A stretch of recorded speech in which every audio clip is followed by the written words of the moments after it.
fíjense esta nota, la demanda de agua aumentará 50% en 40 años. Advierte la ONU, dice la ONU. En 40 años 50% aumentará, pero si ya vamos a hacer un menos, ¿cómo es que aumenta, no? 768 millones de personas no tienen acceso a ella.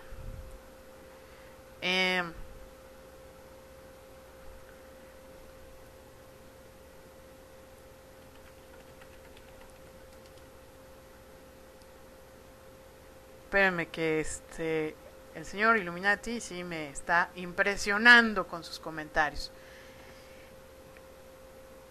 La demanda de agua en el mundo aumentará 50% en los siguientes 40 años, en tanto que la competencia para obtener este recurso entre múltiples usuarios y usos comienza ya a incrementarse, destacó hoy las Naciones Unidas. Dice eso la ONU. Unos le dicen la ONUNAKI, ¿no? Durante un debate sobre el tema de agua y saneamiento en la Asamblea General, la ONU informó que la incierta disponibilidad del agua, ya se me está cerrando la garganta, es un reto que enfrentan muchos países, lo que tiene un impacto en el crecimiento económico, la igualdad de género y el desarrollo sustentable.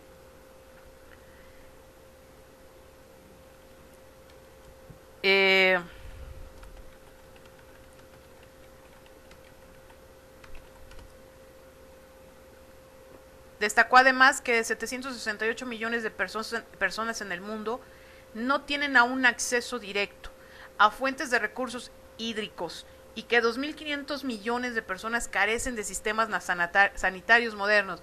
Pinche ONU, en serio, da pena.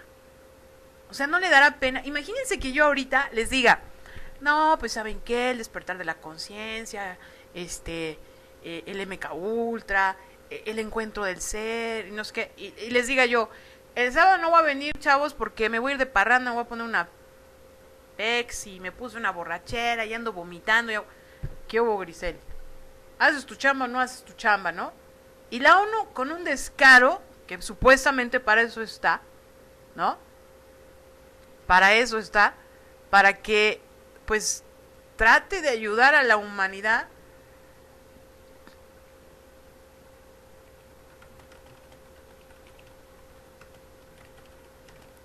Trate de ayudar a la humanidad.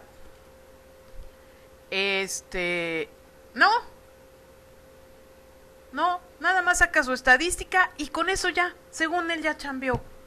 ¿Y luego qué? O sea, ¿qué haces al respecto? Está bien, son mucha gente, es muchísimas las personas que no tienen agua. ¿Y qué vas a hacer? O sea, sí aceptas y permites que haya presidentes que se enriquecen, haya un sistema como Hollywood, como la música, como todo el rollo, y luego ¿qué onda? ¿Qué vas a hacer, no? ¿Qué vas a hacer? ¿Ya se echó el coso el cuentito? Pues yo creo que lo vamos a leer. Si se lo echó rápido, vamos a leerlo. Vamos a ponerle aquí, vamos a ver si lo podemos. Ok, vamos a leer el cuentito que nos está compartiendo mi querida. ¿Lo leemos? ¿Quieren leerlo? Sí, está cortito. ¿Les parece bien que lo leamos? A ver si entiendo. Se gastan miles de millones para buscar vida y agua en otros planetas, pero no pueden invertir en redes de acueducto y alcantarillado para el fácil acceso de las personas que no tienen agua. Muy buen comentario, mi querido Arturo.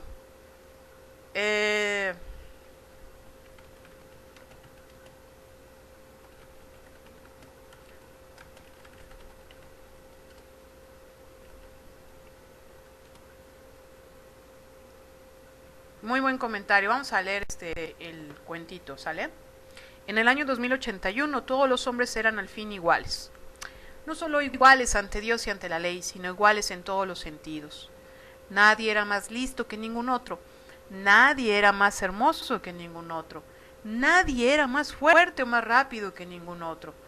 Toda esta igualdad era debida a las enmiendas 211, 212 y 213 de la Constitución y a la incesante vigilancia de los agentes de la Directora General de Impedidos de los Estados Unidos.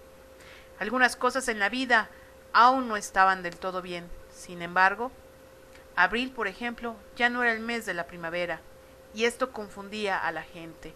Y en este mismo mes, húmedo y frío, los hombres de la oficina de impedidos se llevaron a Harrison Bergeron, de 14 años, hijo de George y Hazel Bergeron. Fue una tragedia realmente, pero George y Hazel no podían pensar mucho en eso. Hazel tenía una inteligencia perfectamente común, y por lo tanto era incapaz de pensar excepto en breves explosiones, y George, como su inteligencia estaba por encima de lo normal, llevaba en la oreja un pequeño impedimento mental radiotelefónico y no podía sacárselo nunca. De acuerdo con la ley, el receptor sintonizaba la onda de un transmisor del gobierno que cada 20 segundos aproximadamente enviaba algún ruido agudo para que las gentes como George no aprovechasen injustamente su propia inteligencia a expensas de los otros. George y Hazel miraban la televisión. Había lágrimas en las mejillas de Hazel, pero ella ya no recordaba por qué. En ese momento unas bailarinas terminaban su número. Una chicharra sonó en la cabeza de George, y los pensamientos que tenía en ese instante huyeron como ladrones que oyen una campana de alarma. Era bonita esa danza la que acababa de terminar, dijo Hazel. Dijo George. Esa danza era bonita, dijo Hazel. Ajá. Trató de pensar un poco en las bailarinas. No eran realmente muy buenas, y cualquiera hubiese podido hacer lo mismo. Todos llevaban contrapesos y sacos de perdigones, y máscaras además, para que nadie se sintiese triste, viendo un gesto gracioso o una cara bonita. George había empezado a pensar vagamente que quizá las bailarinas no debieran tener ningún impedimento. Pero no fue muy lejos en esta dirección, pues la radio transmitió otro ruido anonador. George torció la cara, junto con 2 de las 8 bailarinas. Hazel vio la mueca de George y como ella no tenía radio, tuvo que preguntar qué ruido había sido ese.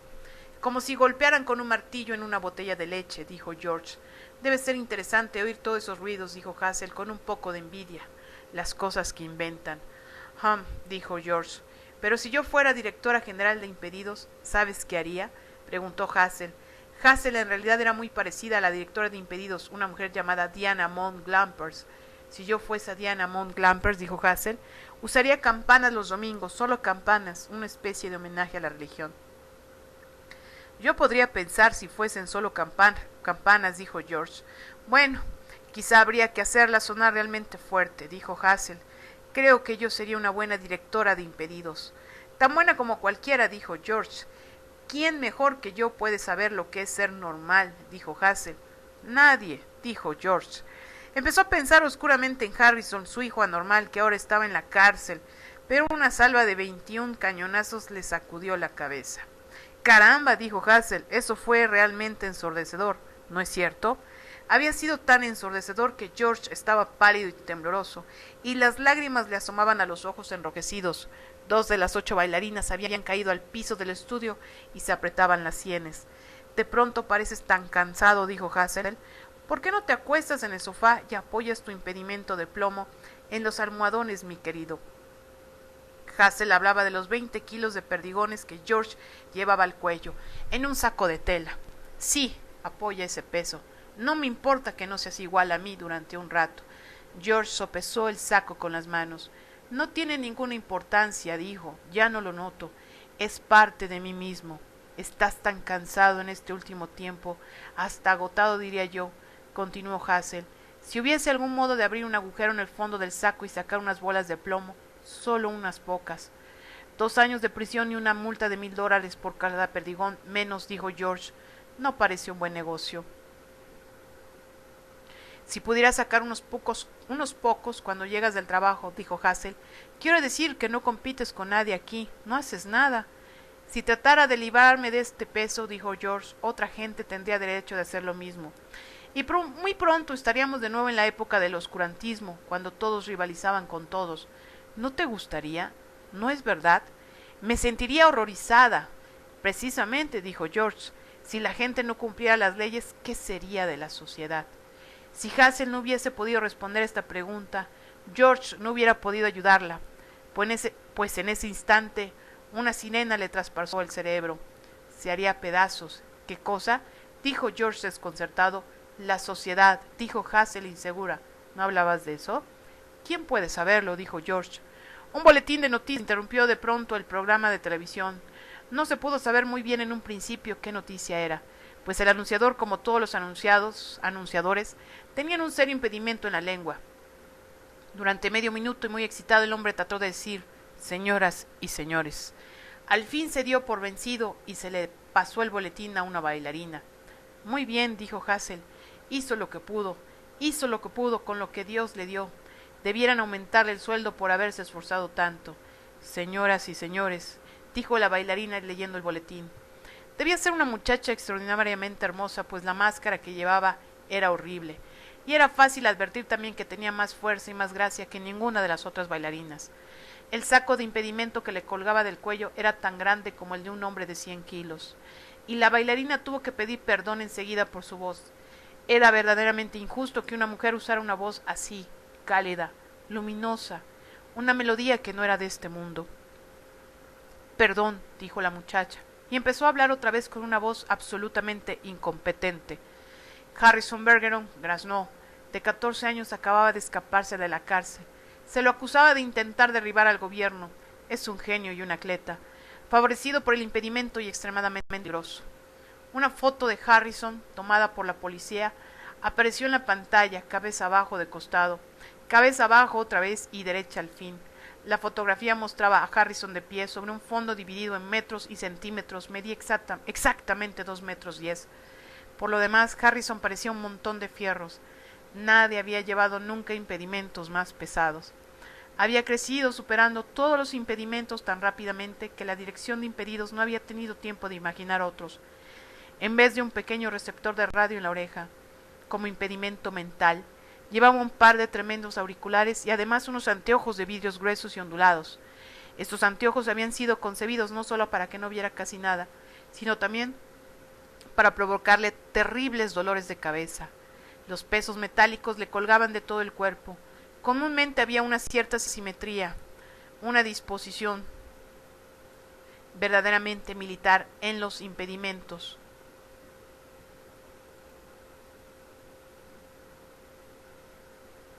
Inventados para los individuos, demasiado fuertes, pero Harrison parecía un montón de chatarra ambulante.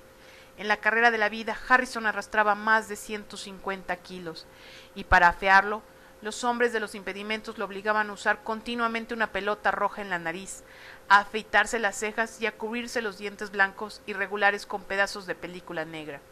Si ven a este muchacho, dijo la bailarina, no intenten, repito, no intenten discutir con él. Se oyó el estruendo de una puerta arrancada de sus goznes. Del estudio de televisión llegaron gritos y aullidos de consternación.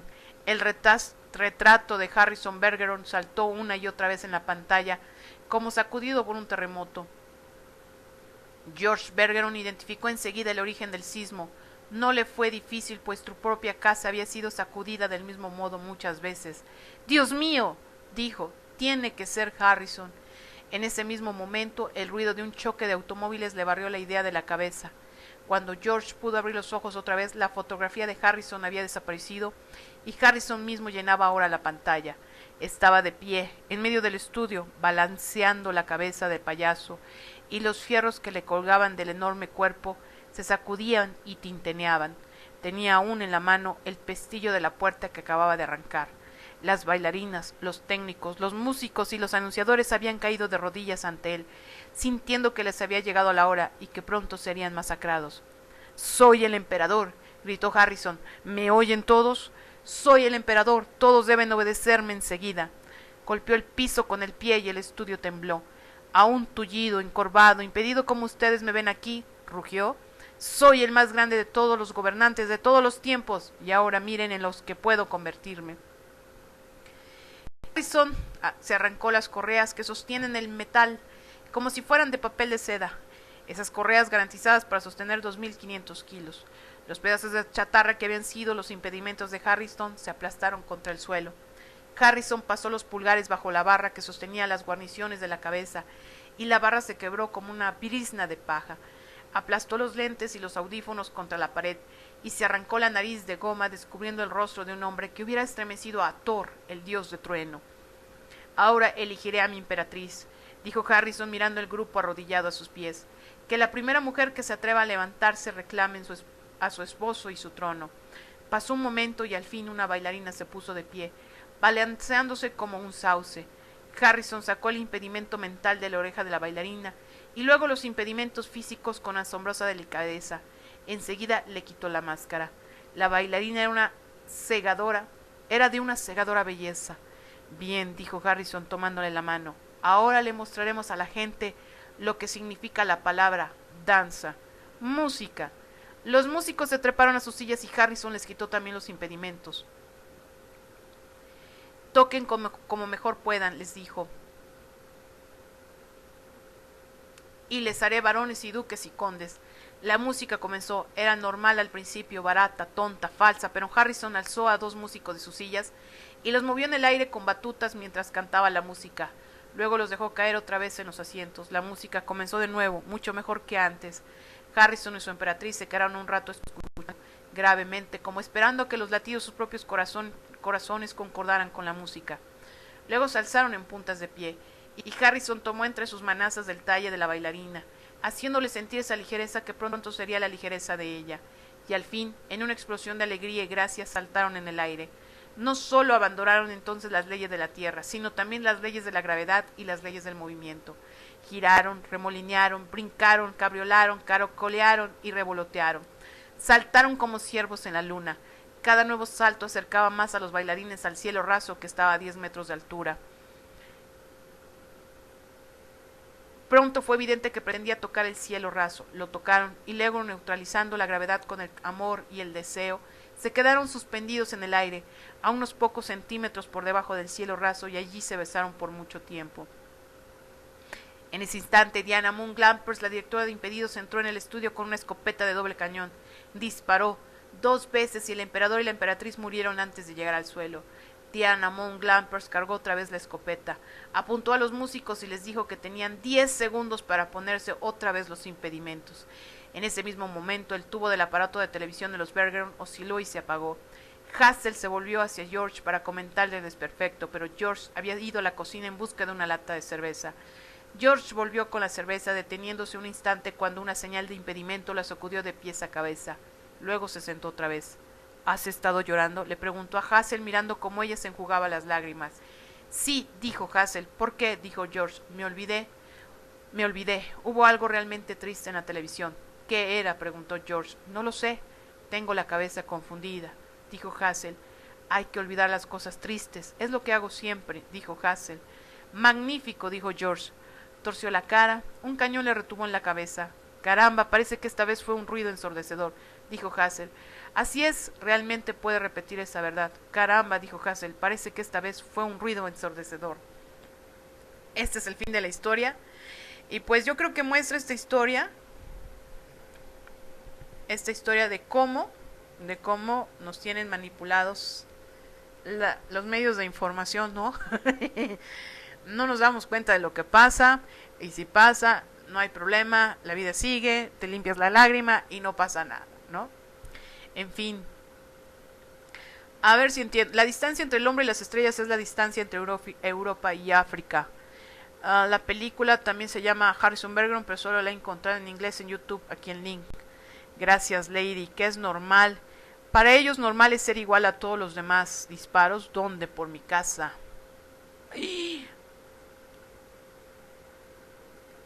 ¿Qué pasó, Emanuel? ¿Estás bien? Vieron morir a su hijo en televisión y ni en cuenta. Así es, Lady. No pasó nada, ¿no?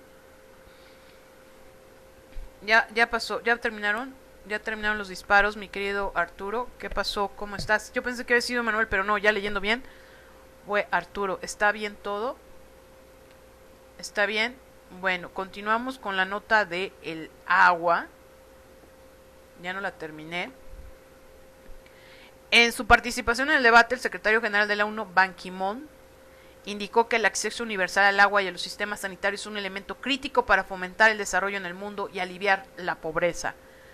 A ver, y si lo que acaba de comentar Arturo, y si eso, el agua ayuda a eliminar la pobreza, ¿por qué siguen invirtiendo en otras cosas y no en lo que está pasando en este mundo, en la tierra, en la humanidad?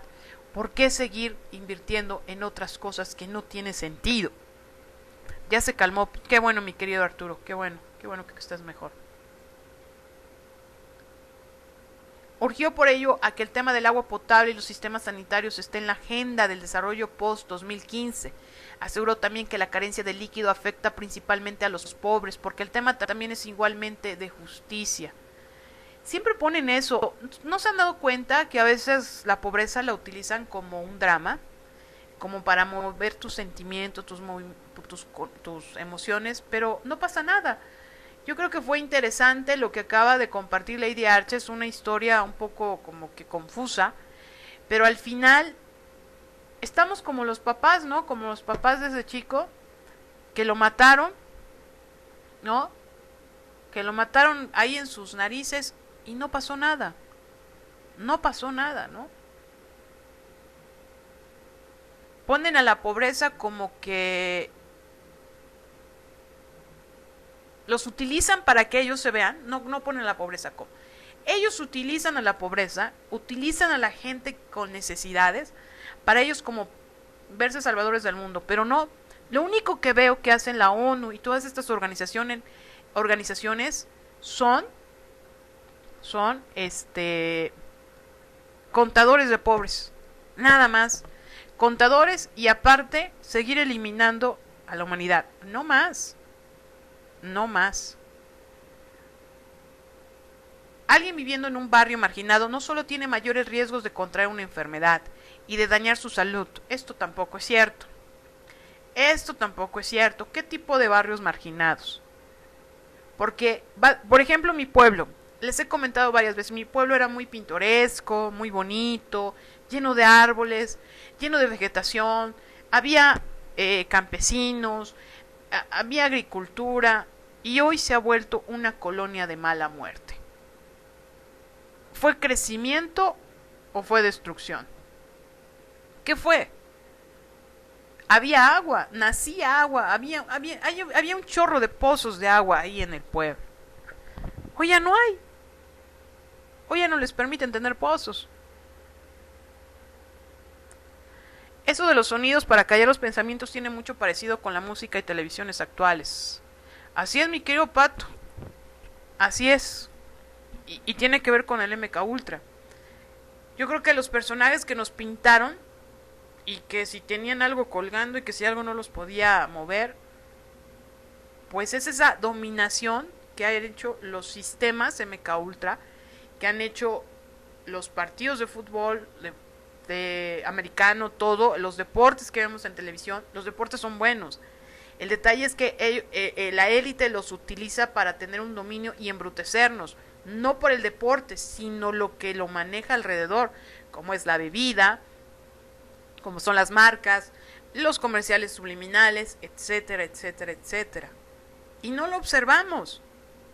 El papá ahí, junto con su mujer, ni siquiera corrieron, gritaron y se consternaron de que veían a su hijo en unas condiciones muy complicadas. Simplemente miraron, ni observaron, miraron lo que pasó, tomaron una cerveza y siguieron viendo la televisión. Y eso está pasando. Y es lo que hacen todas estas organizaciones, ¿no? Ahorita lo están diciendo. Aquí en esta nota. Hablan de una pobreza, hablan de cómo los colonias marginadas pueden ser perjudiciales. Las colonias, perdóname, pero ustedes hicieron que esas colonias se volvieran así. Nunca hubo un orden. Han querido controlar, dominar. Qué bueno. Dice Arturo, hace tiempo en mi pueblo había un grupo de limpieza social y parece que se están volviendo a armar. Órale, qué fuerte. Pues estuvo muy hardcore. Ese ruido es lo del tratamiento de shock. Limpieza mental. Sí, mi querido Erecose. Pero limpieza mental ¿para quién? ¿Para nosotros? ¿O es lo que vemos en esos personajes? Esos personajes no tienen ni limpieza mental ni limpieza racial. Al contrario, tienen un rollo ahí metido que no alcanzamos a ver qué hay, ¿no?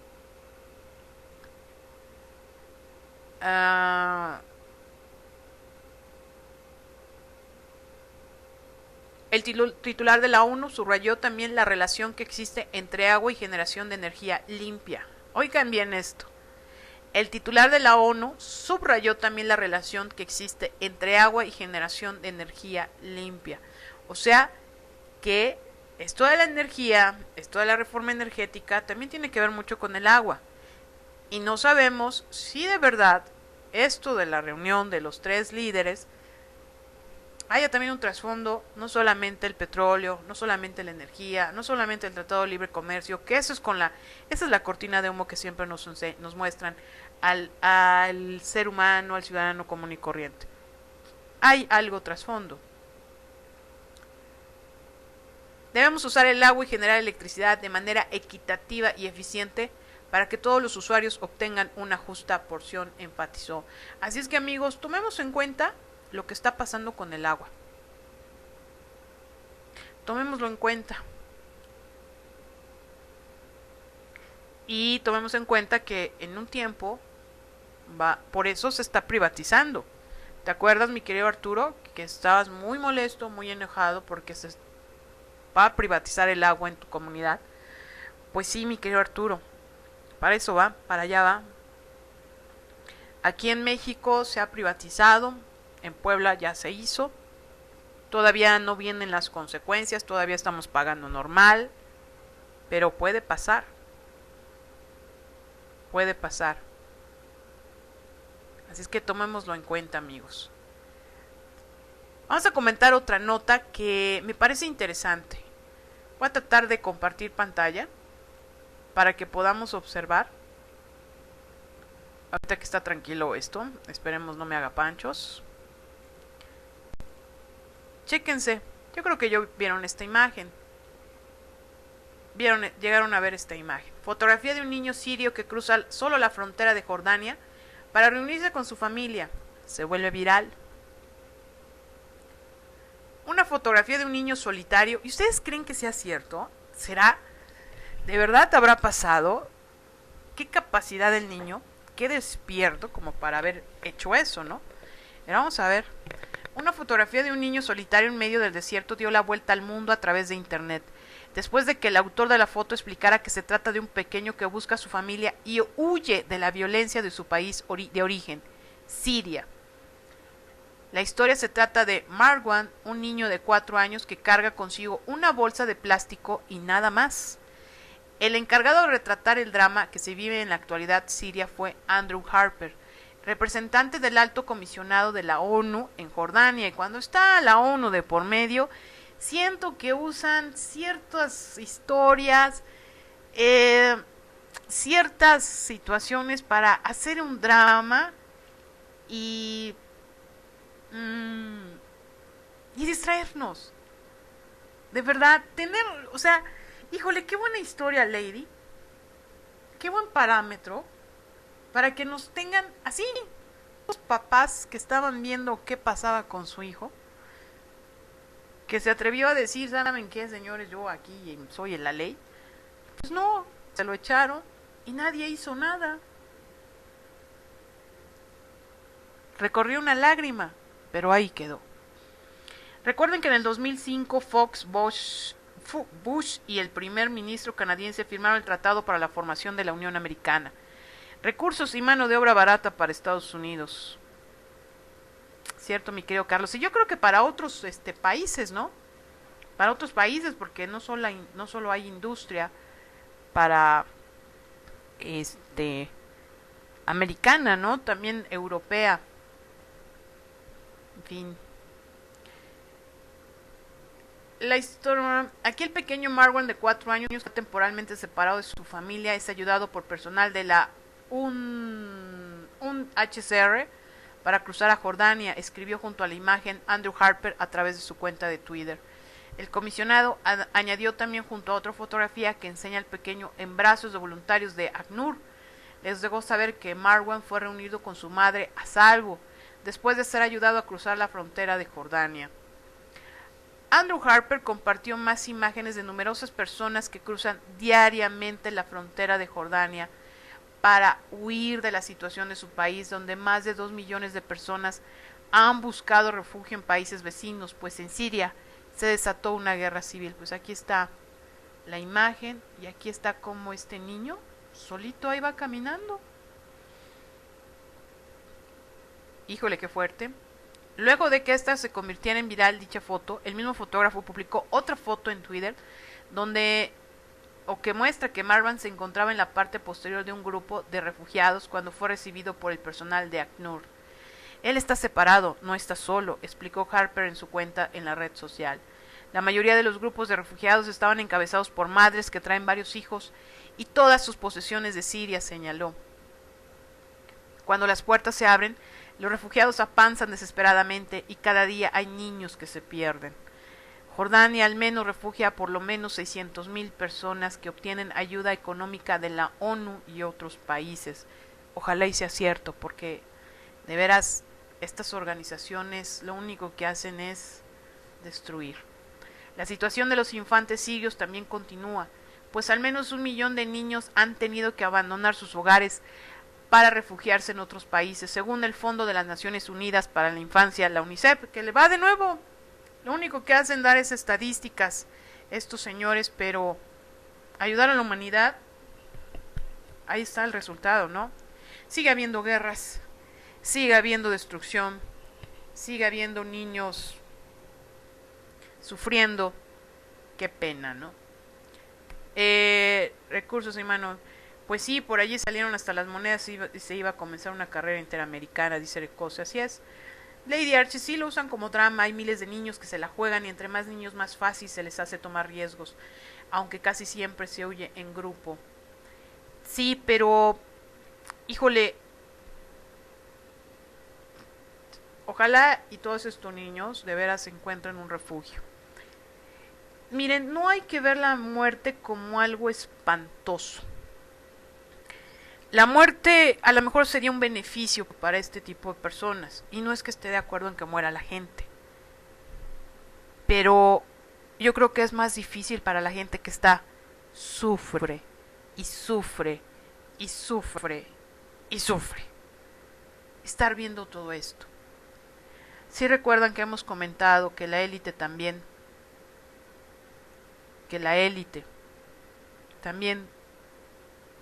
utiliza esta energía para poder. Utiliza esta energía de tristeza, dolor, sangre para poder. Entonces, ¿qué es bueno? ¿Que se mueran? ¿Que no se mueran? ¿Qué es de beneficio para la humanidad? Para beneficio de la humanidad sería que esto ya no pasara, ¿no? Pero la élite lo único que hace es distraernos, dominarnos, acabarnos. Y de esta forma lo hace, ¿no? Y el camarógrafo trabaja para la ONU, pues sí, al principio eso decía la nota, que sí. Trabaja para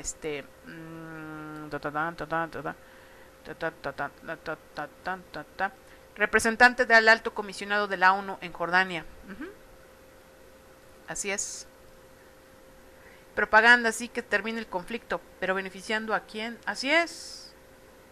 Y de pronto vemos, a ver, Estados Unidos va a poner la paz, luego otro país va a poner la paz. Y mientras que blanco es,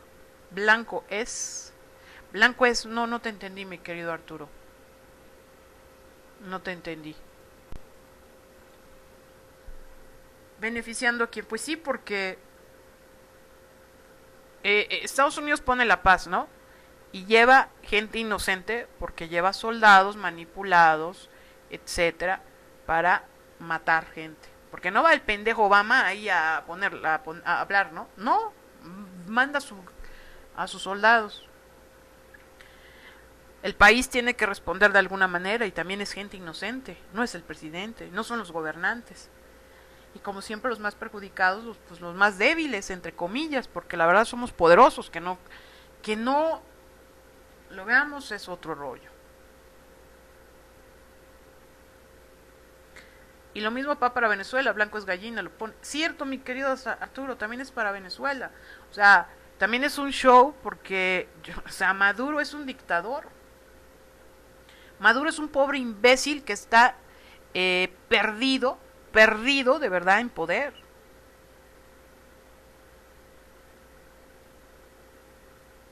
Perdido en poder. ¿Y qué es lo que está pasando? La gente busca un bienestar, busca algo, y vamos a invitar a alguien, un venezolano, que nos dé su punto de vista, porque, híjole, ponen a los líderes estudiantiles como los delincuentes. Puede ser que también sean infiltrados, puede ser que también sean títeres del sistema. O sea, necesitamos vivirlo ahí, hablar con de verdad gente que sea parcial, que no esté involucrada ni con unos ni con otros, y nos digan, ¿qué está pasando, amigos? ¿Qué les está pasando? Y perdónenme, pero la mayoría de estas situaciones son shows hollywoodenses, pero desafortunadamente reales, porque hay sangre, hay dolor, y pues vean esto, estas consecuencias. O sea, tomaron al niño, ¿no? Los de la ONU, y luego... no se preocupen, ya lo llevamos con su mamá. Y luego, ¿qué van a hacer? Dicen que les dan dinero. Ajá. Y en lugar ONU de darles dinero, ¿no creen que es mejor decirle a esos países que para esos supuestamente están, dejen de matar a gente? Y a ver, esas pinches producciones que ustedes hacen, invierten y demás, mejor démosle a esta gente que está sufriendo. Pero no. No. Y nos quedamos todos, como los papás de aquí, ¿cómo se llamaba? ¿Cómo se llamaban estos señores? Vamos a tomarlos en cuenta. Los vamos a tomar en cuenta porque como quién, nos quedamos como no, Harrison es el que falleció. Como George, como Hassel. Nada más limpiamos la lágrima, observamos, vemos y ya, ahí quedó, ¿no? Emanuel, descansa, un abrazo, mi querido amigo, descansa, muy buenas noches, ya también nos vamos en un ratito. Los señores Verguero, ándale, los señores Verguero, ¿no? Así le vamos a llamar, creo que todos somos así, ¿no, Lady? La mayoría de nosotros somos los señores Verguero. Porque, pues no hacemos nada. Bueno, pero en Maduro en sí no, él es un títere. Bueno, sí es cierto también. La fachada que dejaron para cubrir el cadáver de Chávez. Pero el poder real es la junta militar. Tienes razón, mi querido Erecose. Y dice Lady, USA no hace la paz, o Estados Unidos no hace la paz. Estados Unidos te da paz, paz, paz. La élite, porque pues Estados Unidos en sí también es un títere, ¿no? Es un títere. Bueno, amigos, vamos con una pausita. Y que quede en reflexión, que quede en observación, en reflexión, en meditación sobre... Nos vamos a quedar como los señores Verguero, sentaditos en el sofá, viendo esta destrucción, o nos levantamos y hacemos un algo, ¿no? Tú también cuídate, mi querido Manuel, descansa, hasta luego, que estés muy bien, un abrazote. A ver si no lo banearon. No, no lo banearon. ¿No? Bueno, vamos a una pausita, vamos a